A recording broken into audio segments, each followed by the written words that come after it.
शं वरुणः शन्नो भवत्पर्यमा शन्न इन्द्रो बृहस्पतिः शन्नो विष्णुरुक्रमः ॐ शान्ति शान्ति शान्तिः।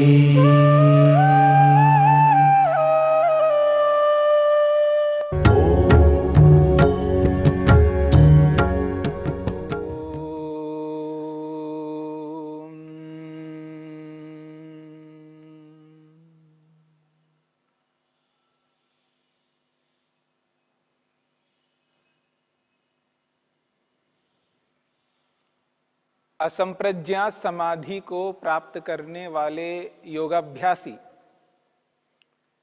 किस किस स्तर से असंप्रज्ञा समाधि को प्राप्त करते हैं, इस बात को लेकर के हम विचार कर रहे हैं। असंप्रज्ञा समाधि को प्राप्त करने के लिए सभी योगाभ्यासी प्रारंभ कर रहे हैं, अपना यत्न प्रारंभ किया, स्टार्ट किया। असंप्रज्ञा समाधि को प्राप्त करना है। लक्ष्य को प्राप्त करने के लिए जैसे ही उपायों को प्रारंभ किया जाता है, अलग अलग योगाभ्यासी है और अलग अलग योगाभ्यासी जिन उपायों को अपना करके अभ्यास प्रारंभ करते हैं, उनका जो अभ्यास है, उनका जो प्रयत्न है, वह प्रयत्न किनका किस प्रकार का होता है, इस बात को लेकर के हमने 21वें सूत्र में विचार किया है। तीव्र संवेगानाम आसन्नः, तीव्र संवेगानाम आसन्नः। तीव्र का अर्थ तो शीघ्र है, संवेग का अर्थ हमने समझने का प्रयत्न किया गति। जो तीव्र गति से उपायों को अपनाते हैं, योगाभ्यासी तीव्र गति से उपायों को जब अपनाते हैं तो उनके लिए समाधि भी आसन्न, असंप्रज्ञा समाधि उनके निकट होती है। जितनी तीव्र गति से समाधि के लिए यत्न प्रयत्न किया जाएगा, उतनी निकटता से समाधि की स्थिति रहती है कि समाधि की जो दूरी है, वो दूरी कम होती जाती है।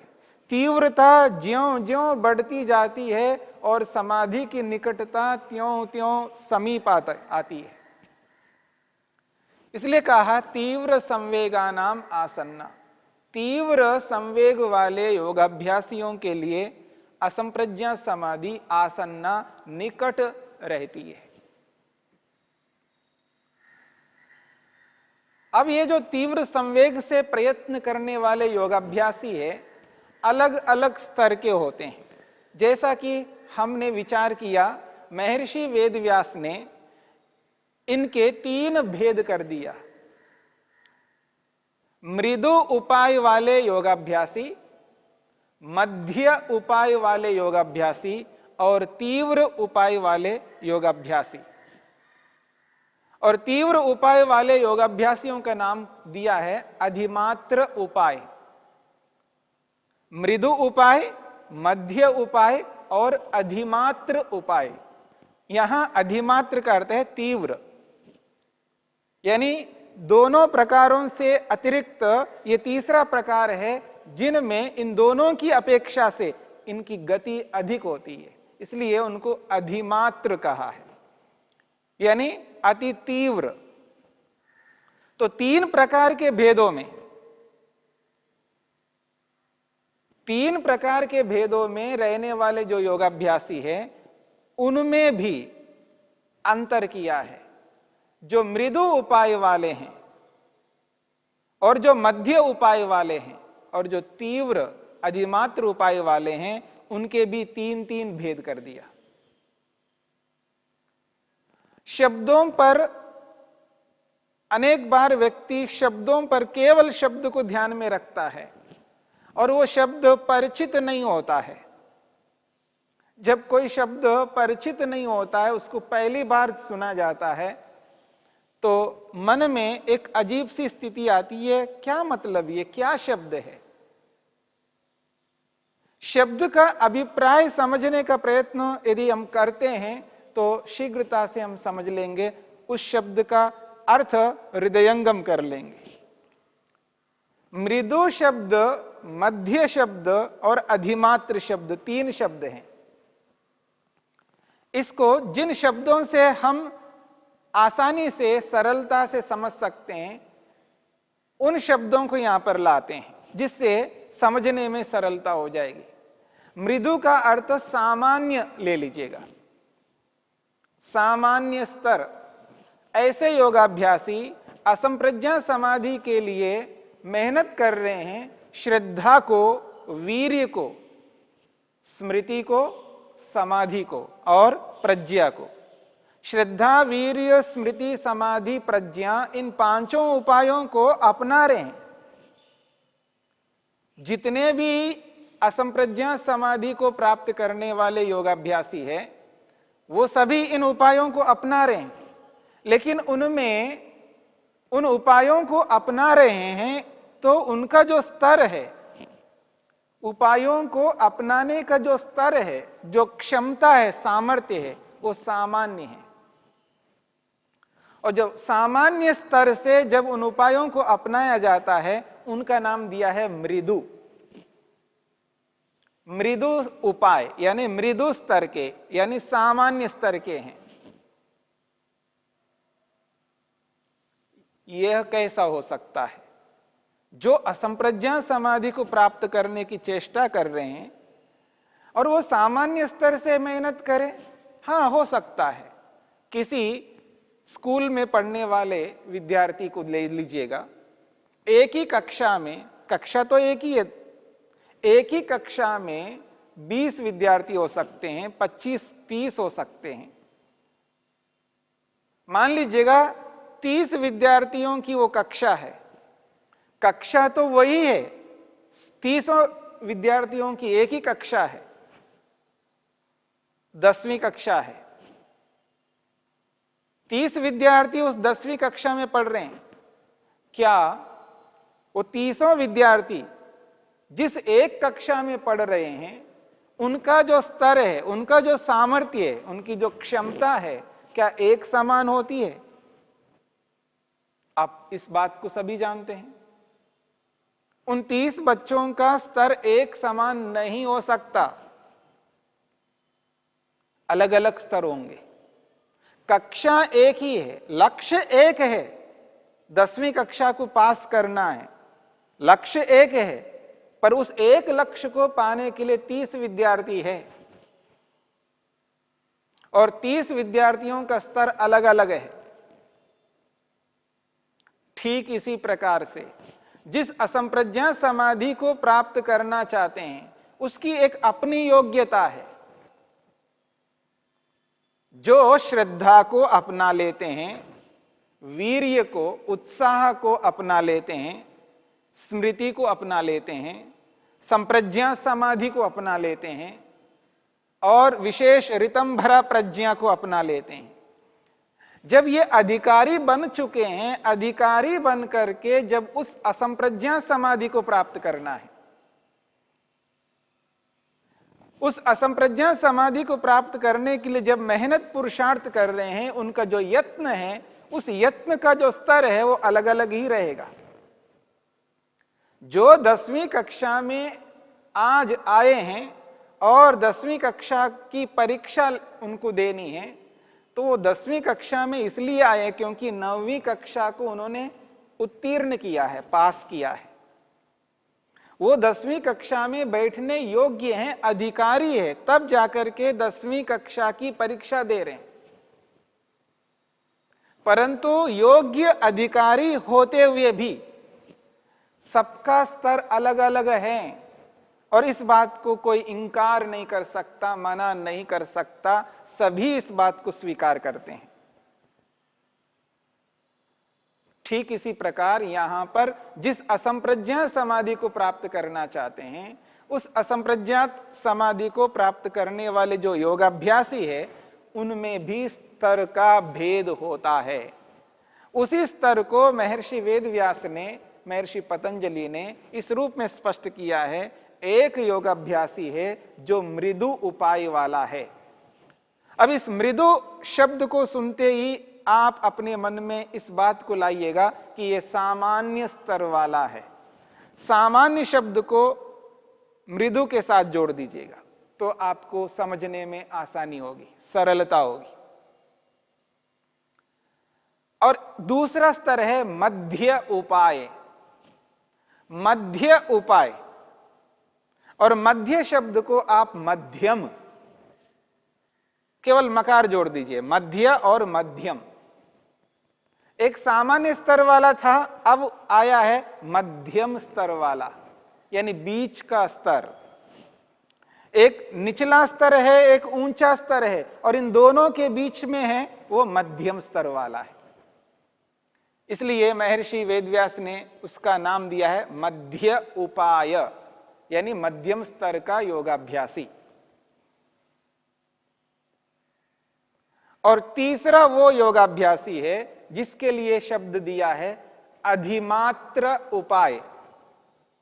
अधिमात्र का अर्थ है तीव्र, यानी उन दोनों स्तर वालों से अधिक स्तर वाला, उच्च स्तर वाला। तो उच्च स्तर वाले को, उत्तम स्तर वाले को यहां अधिमात्र शब्द से कहा है। तो मृदु उपाय, मध्य उपाय और अधिमात्र उपाय, सामान्य स्तर का, मध्यम स्तर का और उच्च स्तर का, ये तीन प्रकार के स्तर किए हैं। अब एक स्कूल में, एक कक्षा में, 10वीं कक्षा में 30 विद्यार्थी है, उनका अलग अलग स्तर है। अब दूसरे स्कूल में भी 10वीं कक्षा है, उनके अंदर भी विद्यार्थी है और उनमें भी 30 विद्यार्थी है। उन विद्यार्थियों में और इन विद्यार्थियों में अंतर होगा। ऐसे अलग अलग स्कूल के विद्यार्थियों में भी उसी प्रकार का अंतर होगा। भले ही वो एक ही कक्षा के विद्यार्थी हैं, इस स्कूल का अपना स्तर है, उस स्कूल का अपना स्तर है, उस विद्यालय का अपना स्तर है। सभी अलग अलग विद्यालयों का अलग अलग स्तर है। इसलिए बच्चों में अलग अलग स्तर है।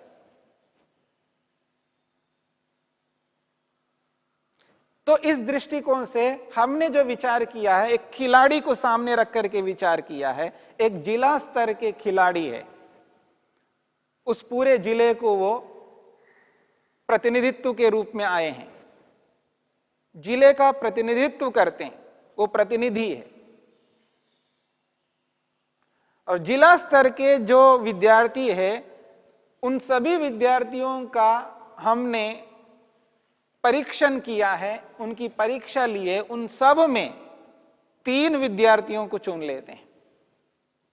जिला स्तर के जितने भी विद्यार्थी उस खेल को खेलने के लिए आए हैं, उन सबकी परीक्षा लेकर के उनमें से 3 विद्यार्थियों को चुन लेते हैं। अब जिला स्तर से थोड़ा ऊपर उठ जाते हैं तो प्रांतीय स्तर, प्रांतीय स्तर के जितने भी खिलाड़ी आ जाएं उस खेल को खेलने के लिए, और उनमें से 3 विद्यार्थियों को चुन लेते हैं। तो एक जिला स्तरीय विद्यार्थी और एक प्रांतीय स्तरीय विद्यार्थी। अब सभी प्रांतों को इकट्ठा करके विद्यार्थियों को हमने समूह में जमा कर दिया है, फिर उनकी परीक्षा लेते हैं। तो भारतीय स्तर, यानी पूरे भारत को वो प्रतिनिधित्व करते हैं, प्रतिनिधि के रूप में उपस्थित हैं। तो पूरे भारतीय स्तर को लेकर के हम यदि सभी प्रांतों के विद्यार्थियों को मिला लें और पूरे भारत के लिए हम 3 विद्यार्थियों को चुनेंगे, तो भारतीय स्तर के 3 विद्यार्थी, प्रांतीय स्तर के 3 विद्यार्थी और जिला स्तर के 3 विद्यार्थी, तो जो जिला स्तर के 3 विद्यार्थी हैं, इसी रूप में ये मध्य उपाय को ले लीजिएगा। और जो प्रांतीय स्तर के 3 विद्यार्थी हैं, उन्हीं के समान ये मध्य उपाय को ले लीजिएगा। और भारतीय स्तर के जो 3 विद्यार्थी हैं, उनको अधिमात्र उपाय के साथ जोड़ दीजिएगा, तो समझने में आसानी हो जाएगी। तो महर्षि पतंजलि कहते हैं तीव्र संवेगानाम आसन्नः, जो तीव्र गति से मेहनत पुरुषार्थ करते हैं उनके लिए समाधि आसन्न निकट होती है। अब देखिएगा, जो जिला स्तरीय खिलाड़ी है उनकी अपेक्षा जो प्रांतीय स्तर के जो खिलाड़ी है वो अधिक तीव्र गति वाले होते हैं, क्योंकि सभी जिलाओं को मिला करके उनमें से चुन लिया गया है। प्रांत के विद्यार्थी है, प्रांतीय स्तर के विद्यार्थी हैं, इसलिए जिला स्तरीय विद्यार्थियों की अपेक्षा अधिक सामर्थ्य वाले होते हैं प्रांतीय स्तर के विद्यार्थी। तो मृदु उपाय और मध्य उपाय, उसी प्रकार से सभी प्रांतों को इकट्ठा करके सभी प्रांतों में से हमने 3 विद्यार्थियों को चुना है जो भारत का प्रतिनिधित्व करते हैं। तो प्रांतीय स्तर के विद्यार्थियों की अपेक्षा भारतीय स्तर के 3 विद्यार्थी अधिक तीव्र गति से मेहनत करने वाले होते हैं, अधिक सामर्थ्य वाले होते हैं। ठीक इसी प्रकार यहां पर समझ लीजिएगा, मृदु उपाय नामक योगाभ्यासियों की अपेक्षा मध्य उपाय वाले जो योगाभ्यासी है वो अधिक तीव्र गति से मेहनत करने वाले होते हैं। और मध्य उपाय वाले जिस प्रकार का उद्यम मेहनत करते हैं उनकी अपेक्षा अधिमात्र उपाय वाले अधिक मेहनत पुरुषार्थ करते हैं, उनकी अपेक्षा वो अधिक तीव्र गति से असंप्रज्ञा समाधि को प्राप्त होते हैं। प्राप्त करेंगे सभी लोग, क्योंकि सभी अधिकारी है। यहां पर योग के क्षेत्र में जो जो अधिकारी बनता है, असंप्रज्ञा समाधि को प्राप्त करने योग्य बनता है, वे सभी असंप्रज्ञा समाधि को प्राप्त करेंगे, परंतु समय का अंतर होगा, काल का अंतर होगा। कोई पहले करेगा, कोई बाद में करेगा। यही स्तर भेद को बताने के लिए यहां पर कहा है। मध्य उपाय वालों की अपेक्षा अधिमात्र उपाय वाले शीघ्र प्राप्त करते हैं, मृदु उपाय वालों की अपेक्षा मध्य उपाय वाले शीघ्र प्राप्त करते हैं। यानी तीनों को ध्यान में रख करके देखेंगे तो अधिमात्र उपाय वाले सबसे पहले ईश्वर को प्राप्त करते हैं, और दोनों उपायों को सामने रख करके देखें मृदु और मध्य, तो इन दोनों की अपेक्षा मध्य उपाय वाले शीघ्र प्राप्त करते हैं। तो स्तर भेद के कारण से यहां पर कहा गया है तीव्र संवेगानाम आसन्नः, जो तीव्र गति से ईश्वर को प्राप्त करने के लिए मेहनत करते हैं उनके लिए असंप्रज्ञा समाधि यानी ईश्वर साक्षात्कार अति निकट होता है।